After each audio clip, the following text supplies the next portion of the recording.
Welcome to new TV Telugu. Tollywood లో 17 ఏళ్లుగా చెక్కు చెదరని రికార్డుకు సమంత బ్రేక్ వేసింది.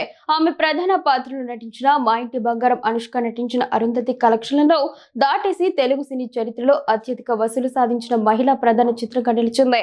ట్రేడ్ వర్గాల సమాచారం ప్రకారం విడుదలైన 10వ రోజు ఈ చిత్రం భారత్లో 5.30 కోట్ల నెట్ వసూలు చేసింది. దీంతో దేశీయ నెట్ కలెక్షన్లు 48.25 కోట్లకు చేరాయి. గ్రాస్ వసూళ్లు 55.86 కోట్లుగా నమోదయ్యాయి. విదేశాల్లో మరో 22.85 కోట్ల గ్రాస్ రాబట్టింది. దీంతో ప్రపంచవ్యాప్తంగా మొత్తం వసూళ్లు 78.71 కోట్లకు చేరుకున్నాయి. 2009లో విడుదలైన అరుంధతి ప్రపంచవ్యాప్తంగా 70 కోట్ల గ్రాస్తో మహిళా ప్రధాన చిత్రాల్లో అగ్రస్థానంలో నిలిచింది. ఇప్పుడు మా ఇంటి బంగారం ఆ రికార్డును అధిగమించి కొత్త చరిత్ర సృష్టించింది. 17 ఏళ్లుగా కొనసాగుతున్న ఈ రికార్డును కేవలం 10 రోజుల్లోనే బద్దలు కొట్టడం విశేషం. ఆంధ్రప్రదేశ్, తెలంగాణలో మా ఇంటి బంగారం సినిమాకు మంచి ఆదరణ లభిస్తోంది. 10వ రోజు ఈ రెండు రాష్ట్రాల్లోనే 4.50 కోట్ల గ్రాస్ వసూలైంది.